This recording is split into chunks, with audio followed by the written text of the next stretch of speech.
Hey everyone, this is Keith Baker. I am the host of the Dancing with Cancer podcast, where we talk about how to live an upbeat, joyful life in the middle of the cancer storm. Let's go.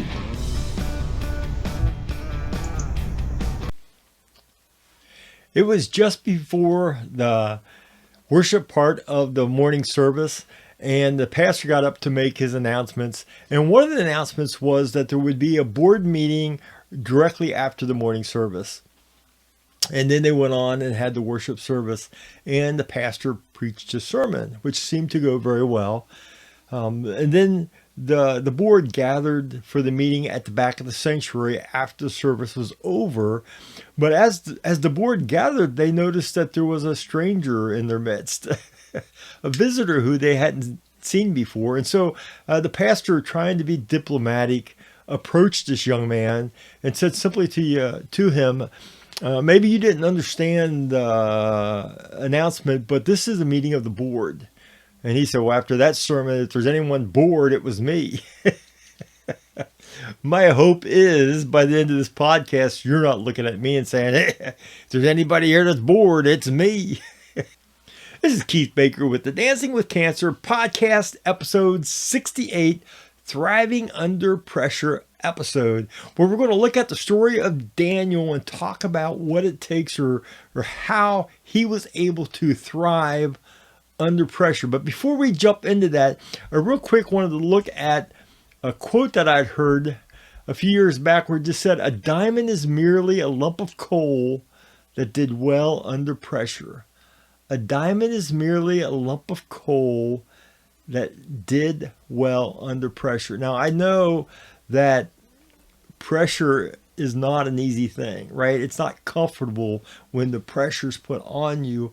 But I think this quote, the idea, the concept behind it is that the pressure is required to transform you from what you are today, a piece of coal, to what you were designed to be, and that's a diamond.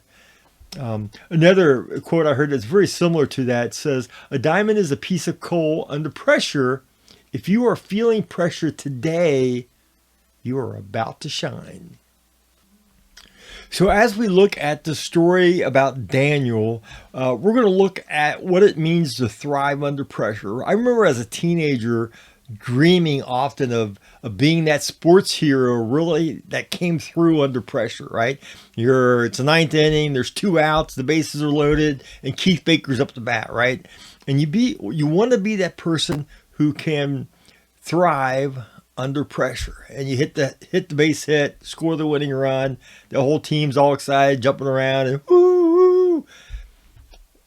I think there's something inherently built within us that we want to strive under pressure. But wanting to strive under pressure and actually thriving under pressure often are two different things.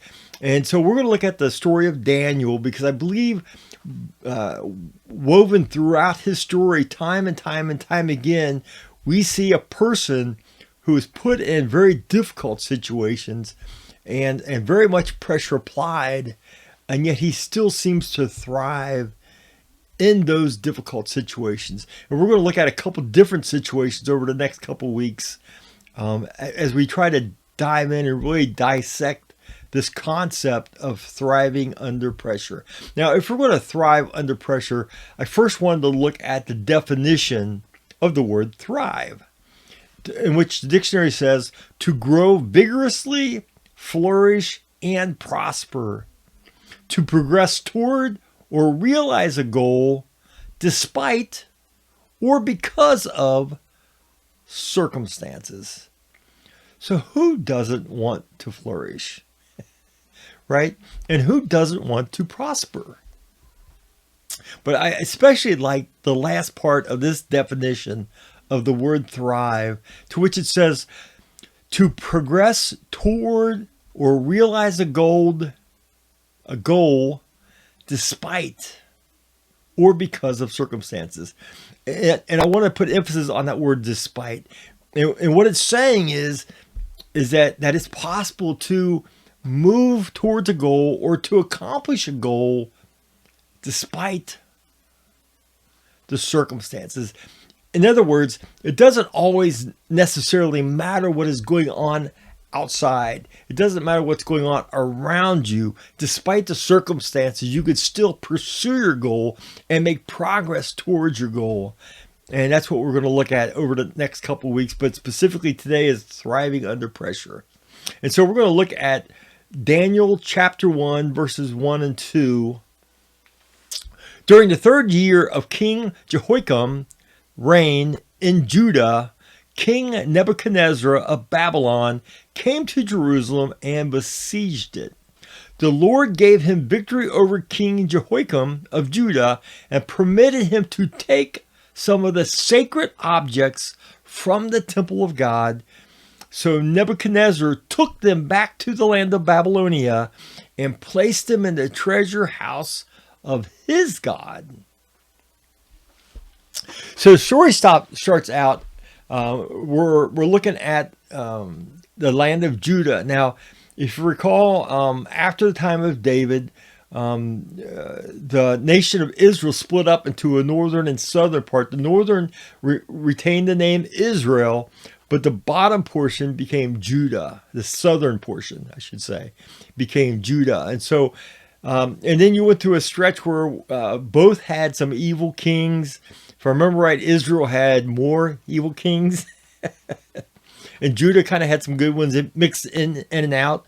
But again, time and time again, we see in the Old Testament where the children of God, God's chosen people, forget about God or choose to deny God and do their own thing and want their own way. And it continues to get them in trouble time and time and time again.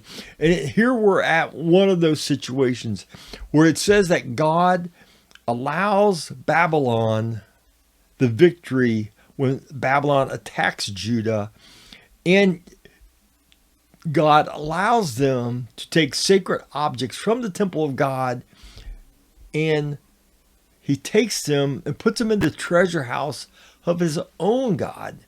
Now, this is important in the story, in the historical framework, because again, that was symbolic of my God is stronger than your God. Right? If I can come and win a war against your nation, that meant that my God was stronger than your God. And I'm going to take it a step farther. I'm going to rub your faces in it, so to speak, by taking specifically some of your sacred artifacts from your temple, and I'm going to take them back and put them in the treasure house of my temple, of my God, to prove that my God is stronger than your God.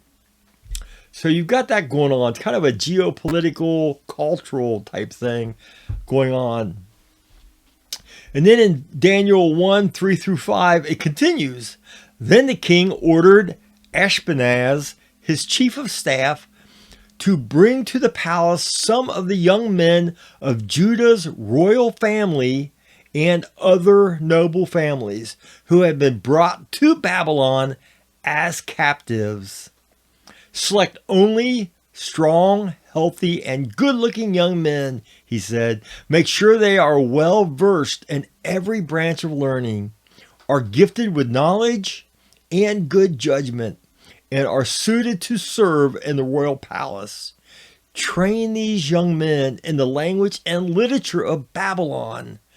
The king assigned them a daily ration of food and wine from his own kitchens.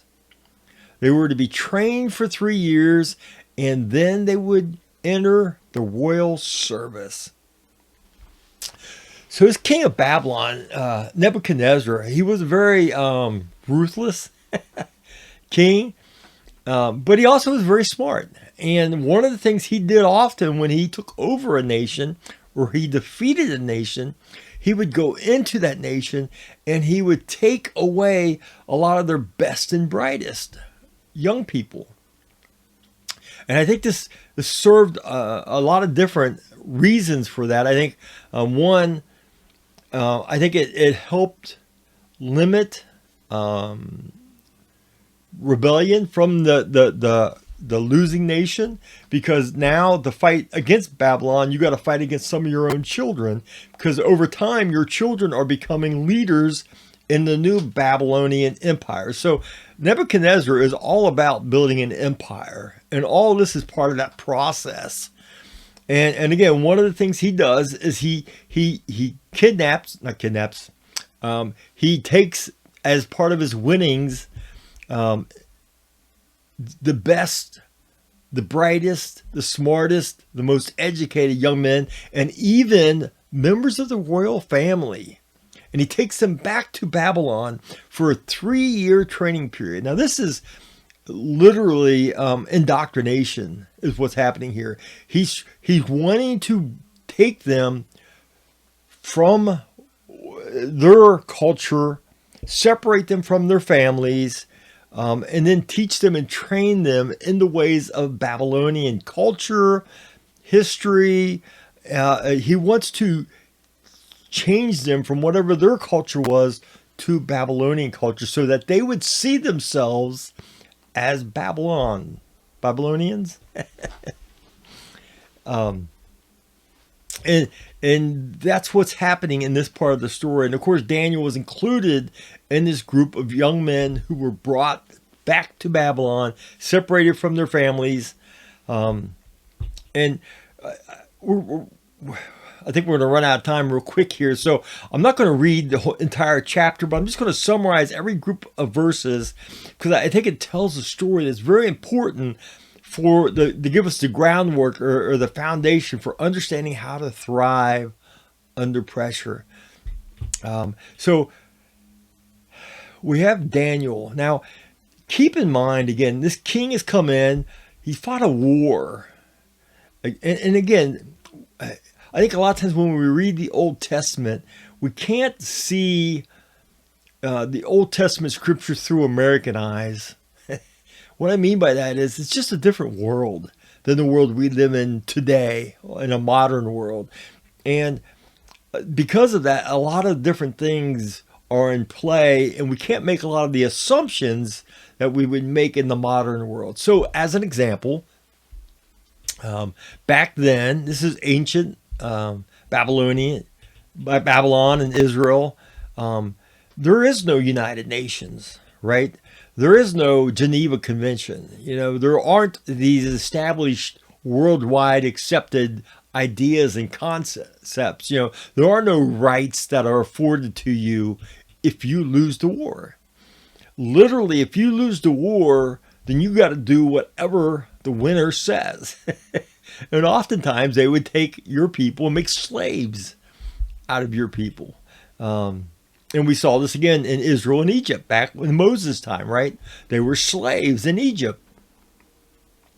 So it's a different concept where maybe in modern America you have a war, you come together, you work out a peace treaty, but there are certain rights that it seems like both sides afforded and certain things that you can't do because it's frowned upon from the rest of the world and the United Nations and the different governing bodies. None of that's in play here. He literally can do anything he wants to do, King Nebuchadnezzar in Babylon, because they won. So it's just a different mindset. So now you have him taking away these young men from their families. Now,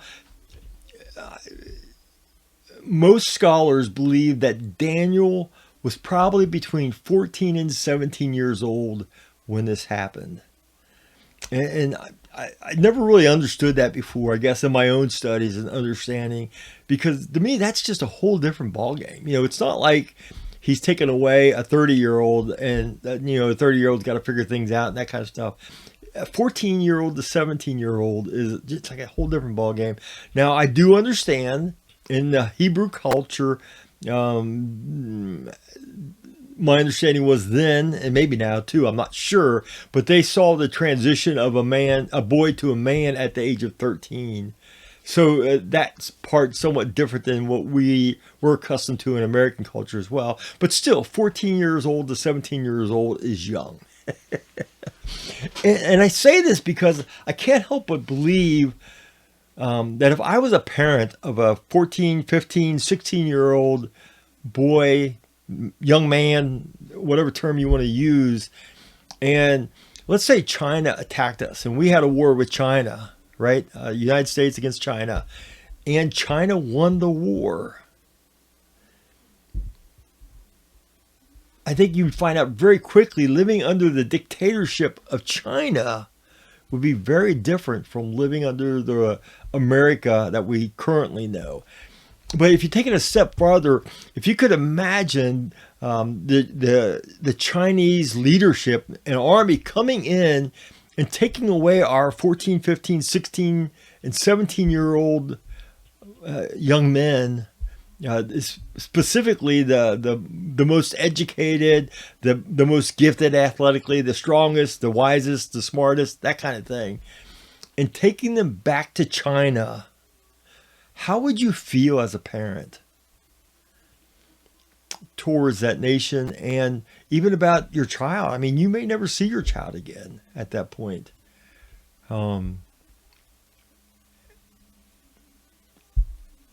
Anyways, we have Daniel here, and I think all these things are in play. So I want us to really grasp what's happening here, because I think sometimes we breeze through this and maybe miss out on what's really at stake here for Daniel in this situation. And so again, we have Daniel and three of his friends, Hananiah, Mishael, and Azariah, that are amongst the young men that are taken from Judah to Babylon. Now, verses 3 through 5, I read that already. Verses 6 and 7. Okay. The chief of staff renamed these Babylonian names. So Daniel, Hananiah, Mishael, Azariah, four of these Jewish young men, part of the process, not only were they removed and separated from their family, taken to another country, Babylon, not only were they separated from, if you will, their culture and their history and taken and placed in a new culture and history, not only were they going to spend 3 years of training in this new culture and this new history, this new ideology, but they went so far as to renaming them. And again, I think this is all part of the indoctrination process. This idea of they were literally trying to give these young men a new identity so that they would no longer identify as Hebrews, but now identify as Babylonians. And so Daniel was renamed Belteshazzar. Belteshazzar. Hananiah was named Shadrach. Mishael was renamed Meshach. And Azariah was named Abednego. Some names you may recognize as well. But again, part of this renaming process, keep in mind that the name Daniel, for the Hebrew culture, when they named their children, every single name had a purpose, had a meaning behind the name. And so, again, that was part of the renaming process. The name Daniel literally meant God is my judge. God being the God of the Israelites, the Hebrew God. And when they renamed him to Belteshazzar, Belteshazzar means Bel protects his life. So Daniel's original name says the Hebrew God is my judge. So it's tied to the God of Israel. Belteshazzar, I'm struggling here, ties them to the Babylonian god Bel. Bel protects his life.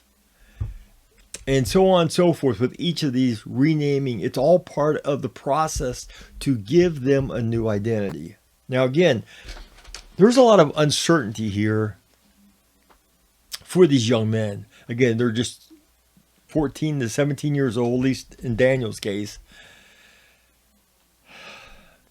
You just lost a war to these people. You know, if you will, the reputation of this king and what has happened in other situations. And so you're on it's just very uncertain future, I guess. And usually in these situations, when a king dictates something, you don't question the king. It just no good can come from that, right? But Daniel, even as a young man, as a teenager, well, let's go on. Verses 6 and 7, again, the chief of staff renames them. Verses 8 through 10, Daniel was determined not to defile himself by eating the food and wine given to them by the king.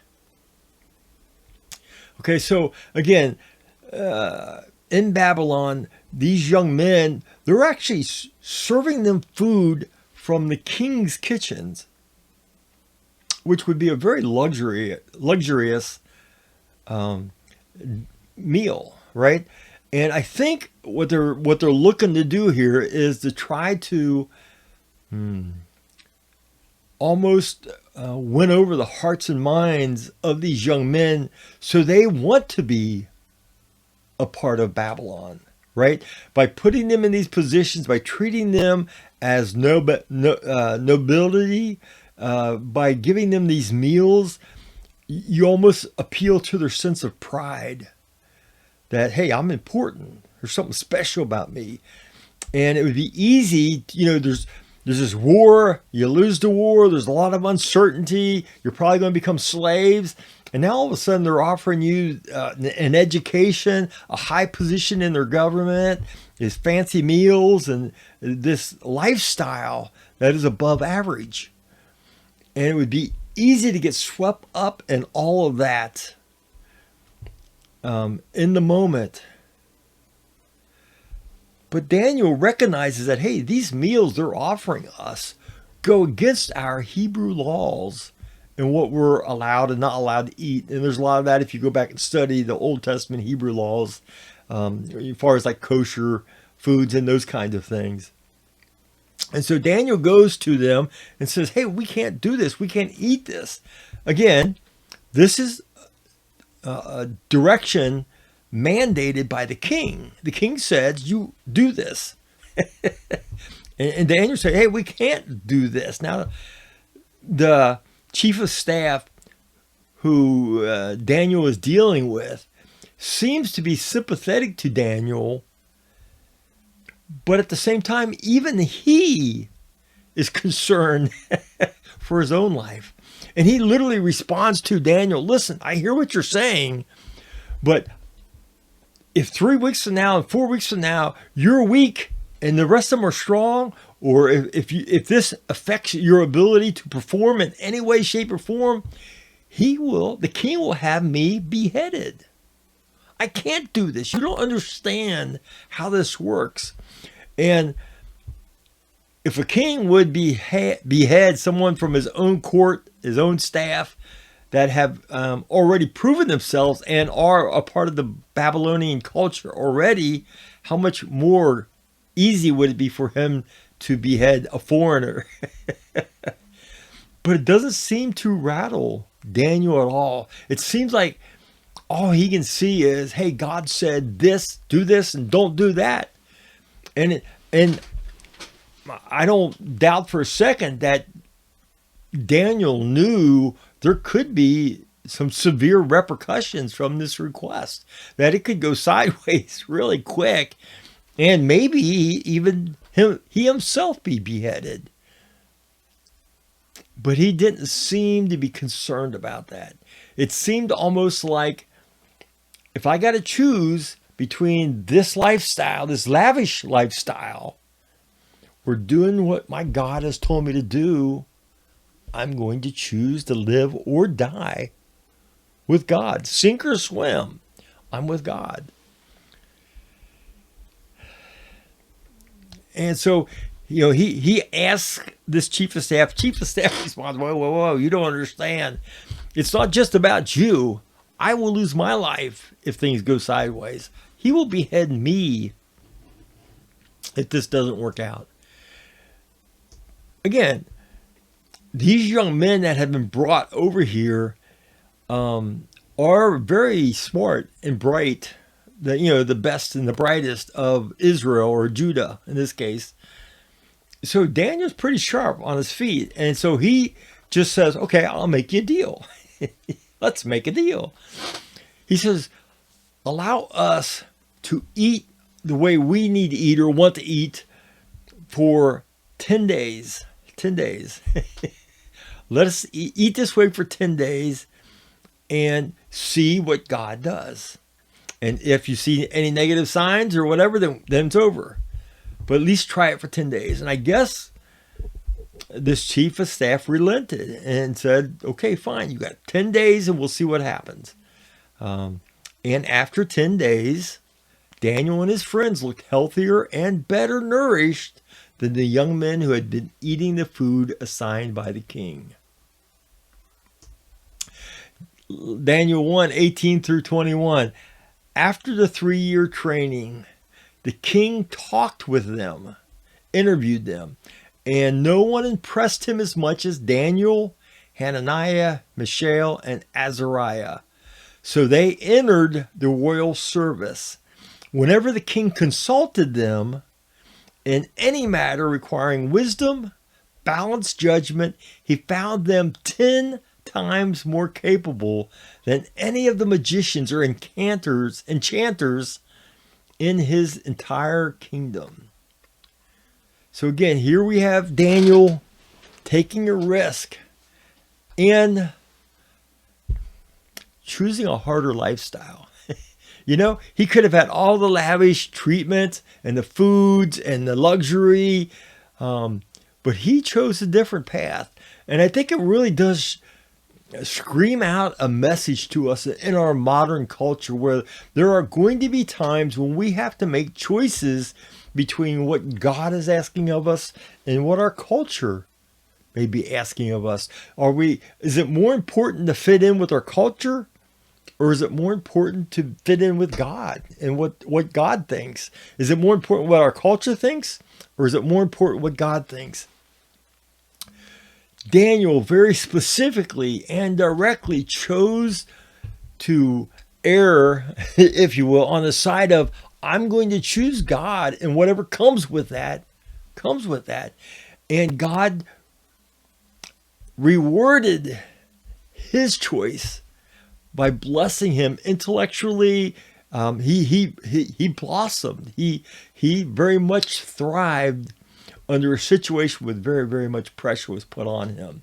And it goes on in verse 21, says, Daniel remained in the royal service until the first year of the reign of King Cyrus. Now, historically, we know the reign of King Cyrus was about 70 to 80 years later. So he lived and, if you will, worked in the king's court for 70, maybe 80 years. We don't know exactly where he died, but most scholars assume that he died in Babylon, since he spent his whole life exiled to Babylon, serving the various kings over, again, a 70 to 80 year window. But it does show a life where he ran after the heart of God. He hungered after the heart of God. Even as a teenager, he made the hard decisions, and God blessed that, and he thrived because of it. Thanks for joining us so much today, and hopefully that all made sense to you. Again, we appreciate your time. Again, hit the like and the subscribe. That helps us with the algorithms, and I think gets it out to more people, makes it more available for more people to see these podcasts. Again, I just remind you one more time that if you're going through a difficult time and you're feeling the pressure, there's a good chance that God can take that pressure and bring something good from it. Maybe he's transforming you into something beautiful. And that's necessary process to change the coal to diamonds. Love you guys. Take care. Hit the like and subscribe. We'll see you next Monday. Adios.